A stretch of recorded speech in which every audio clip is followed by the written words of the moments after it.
Hi, we're going to be talking about gas solubility and specifically a property of solubility in solutions that we call Henry's Law. So let's take a solution that you are probably most familiar with when it comes to a gas dissolving in a liquid, and that would be carbon dioxide dissolving in water. That is essentially what is happening in soda or anything like that. So what has to happen for gas to be able to dissolve in liquid? How would we get one of these CO2 molecules into solution? First of all, remember that there are hydrogen bonds holding all these water molecules together. So I've drawn some of the hydrogen bonds. There would obviously be a lot more in a real solution. And what has to happen for a CO2 molecule to get in there? It's going to have to make room, and it will do that by essentially pushing water molecules out of the way. And in order for that to happen, we have to break some of those intermolecular forces. So we're going to be breaking these hydrogen bonds that I've marked here in pink. Those go away, and the CO2 molecule dives in because it basically has to have enough energy to break those bonds. So it's going to be coming in at high velocity.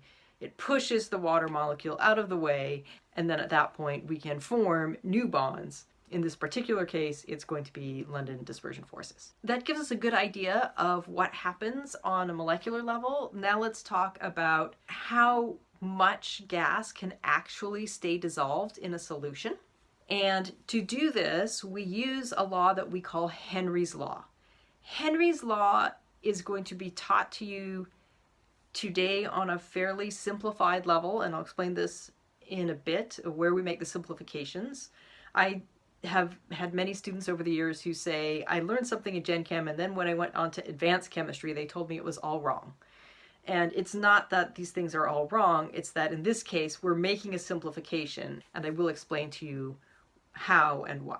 So I want you to think about a liquid that is in a sealed container that has gas on top of it in a headspace. Like, you know, if you pop open a soda can, there's always some air at the top of the can. The liquid never goes all the way up to the very top of the opening. So imagine that you have a can, a sealed can, and there's liquid in it, and then there's that headspace with just a few molecules of gas that are going to exert only a little bit of pressure because there are so few of them. And compare that to a can in which there are a lot of molecules of gas, which will exert a higher pressure. So remember that in order for those gas molecules to get into the solution, what's going to happen is a CO2 molecule, or whatever it happens to be, has to hit the surface with high enough speed that you're going to be breaking those intermolecular forces that hold the solvent molecules together.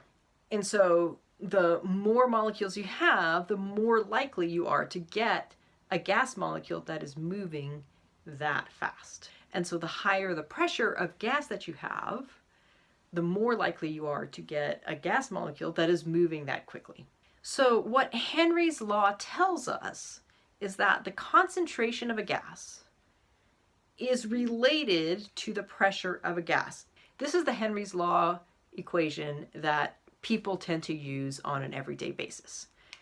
And you can see that what we are trying to calculate here is the concentration of a gas in solution. And there is this thing here that we call the Henry's Law constant. I'm going to come back to that in a bit. And we're multiplying that by the partial pressure of that particular gas in the space above the solution. So this does not have to be in a sealed can. By the way, we have gases in the atmosphere, and so if you have gas in the atmosphere and you have, let's say, an ocean, the atmospheric gases will dissolve in the ocean. This is something that is very measurable. So again, let's go back to this thing that we call the Henry's Law constant. And I'm going to call it a constant with air quotes, okay? Because first of all, this is not like the gas constant where I say, hey, do you remember what the gas constant is? And you'll be like, oh yeah, it's that either 8.314 or 0.0821, depending on what units you want to put on it. I mean, yeah, everyone knows it's a constant. The constant is always the same. A Henry's law constant is constant because if you're talking about a specific gas dissolving in a specific solvent under specific conditions, that will always be the same. So that is a constant. But you need to know that the Henry's law constant is going to be different for every gas. Most of the time when we use Henry's law, we're looking at gases dissolving in water, because this law ends up being very, very important in the environment. And what liquid do we have large quantities of out in the environment? Water. But like I said, it does vary from gas to gas. And basically what it comes down to is this: how strong are the intermolecular forces that will exist that hold the gas molecules in solution? The stronger those intermolecular forces are that hold things together, the larger Henry's law constant you're going to get. Let's say you have something like nitrogen gas, which we know is not a dipole. You're only going to get London dispersion forces for that. You'll see that nitrogen dissolving in water has a very tiny Henry's law constant. Whereas if you get something like HCl gas, and yes, HCl is naturally a gas, it's not naturally a solid or a liquid. If you get HCl gas, that's a relatively strong dipole.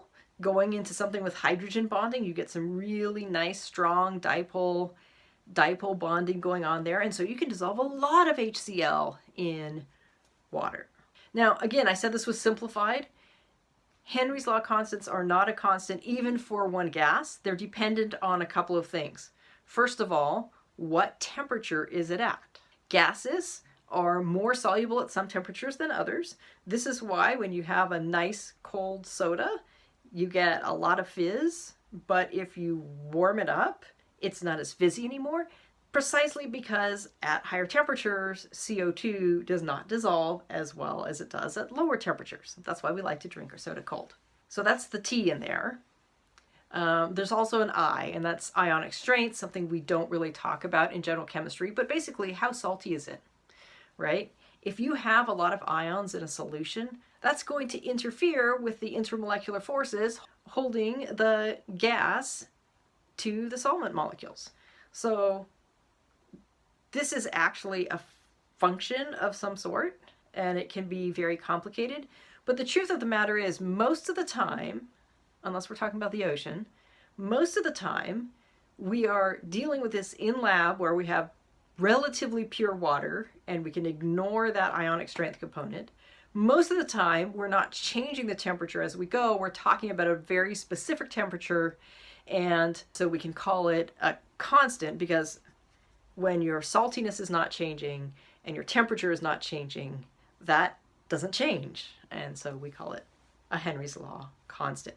The reason I want you to know this is not because I expect you to calculate Henry's law constants changing over temperature or whatever, but because when you look at a problem, like this problem we're going to do right now, what you will see is this thing that says the Henry's law constant for nitrogen at 25 degrees Celsius is 6.8 times 10 to the minus fourth moles per liter per atmosphere.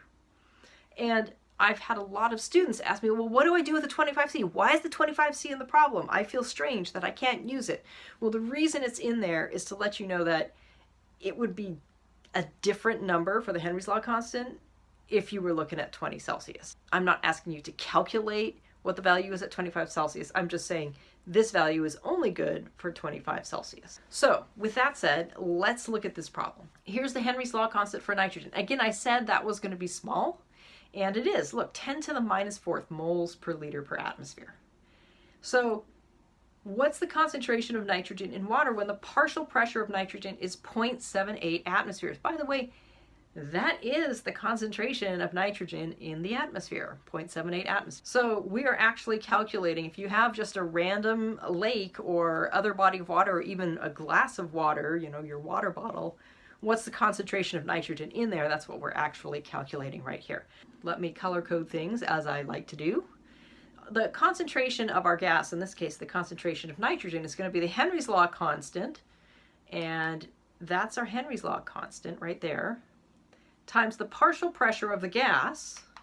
Here's the partial pressure of the gas. So we can plug those in to our equation here and then run it through the calculator. And we get 5.3 times 10 to the minus fourth moles per liter. Now, moles per liter is just molar, right? That's the molarity. Some books will say this is molarity per atmosphere. For some reason, if you look online, if you're looking for Henry's law constants, almost everything says moles per liter per atmosphere. So that's the way I've written it here. But you could also write molarity per atmosphere. Here's another practical problem. How does the concentration of carbon dioxide change when a sealed soft drink can is open? So we're going to go from whatever pressure of CO2 they put into the can when they're manufacturing it. And here I've got 4.5 atmospheres because it's usually somewhere between 4 and 5 atmospheres of CO2. And then going to the partial pressure of CO2 in the atmosphere. So we're given the Henry's law constant for CO2, and we're assuming that we're operating at roughly room temperature, 25 Celsius. Okay, so we're looking for a concentration change, and what that means is, let's look at the concentration before it's opened, and let's also look at the concentration after it's opened. So this is actually two different calculations. So basically for the first one, we're going to take our Henry's law constant and we're going to multiply it by the pressure before it's open, 4.5 atmospheres. And you can see we've got about 0.14 molar concentration of CO2. So that's a fairly reasonably concentrated solution there. How about after it's open? Well, we have a much lower partial pressure and we get something that's 1.2 times 10 to the minus fifth molar. So that's a huge change. And that explains what you see when you open a can of soda or a bottle of soda. What you see is a lot of bubbles coming up to the top. What's happening? A lot of gas is coming out of solution. All right, now let's talk about how you can calculate these concentrations if you don't know the Henry's law constant. So this can happen for many reasons. Maybe you've got a gas dissolved in solution that is a gas that you've just created in lab, so you don't know what it is and no one's ever measured the Henry's law constant. Alternatively, maybe you can find the Henry's law constant online for something that's 25 degrees Celsius, but it's not 25 degrees Celsius. What if it's a super scorcher day and it's like, say, 32 degrees Celsius or 37 degrees Celsius? What if it's a very cold day, so you're outside in the winter and you're trying to figure out how much stuff is dissolved in this wintry lake? Okay, you might not have a Henry's law constant for those super cold or super hot temperatures. First of all, what I'm going to do is I'm going to rearrange this equation so that the Henry's law constant is what we're solving for. And so basically the Henry's law constant is going to be the concentration of a gas divided by the pressure of the gas. Now let's look at two different systems. Okay, in this cartoony system, system A, I've got a small partial pressure of gas in the headspace, and so we have a fairly small concentration of that gas in the solution. In system B, we have a little more gas in the headspace, and so we have a higher concentration of the gas in solution B. Now, for system A, we can say the concentration of the gas in A divided by the partial pressure of the gas over solution A. If we knew both of those numbers, we could calculate the Henry's law constant. For solution B, if we knew the concentration of the gas in solution B and we knew the partial pressure of the gas over solution B, then we could calculate the Henry's law constant. So both of those things are equal to the Henry's law constant. What does that tell us? Well, that tells us that those two ratios are equal to each other. So the concentration of one divided by the pressure of one is going to equal the concentration of the other divided by the pressure of the other. So if you know three of those things, you can calculate the other. In this particular case, we're going to look at the solubility of methane. Now, notice here, we don't have the molarity of methane. We know the mass per liter. Well, that's actually a concentration unit, and it does not actually matter what concentration unit you use, so long as your concentration units for each system are the same. So what we're going to do, we're going to look at two different systems here, and what we have to do is identify what goes with what. So in this particular case, for A, I'm going to use this 1 atmosphere pressure and the concentration that goes with 1 atmosphere of pressure. And then here's another pressure, 1.5 atmospheres, but the question is asking what's its solubility? What's its concentration going to be? So we don't know what concentration B is going to be. We know concentration A, 0.025 grams per liter. We know the partial pressure of A, 1 atmosphere. So we can write those in. And then we know the pressure of B. We don't know the concentration of B. Now let's solve for the concentration of B. And for me, the easiest way to do this, I know some people want to cross multiply, but I'm just going to multiply both sides by 1.5 atmospheres and run that through my calculator. And this is what I get, 0.375 grams per liter. So we can use Henry's law to determine the concentrations of a gas in solution. And in general, that concentration is going to be dependent on the partial pressure of the gas. The more gas there is, the more will be dissolved in the liquid.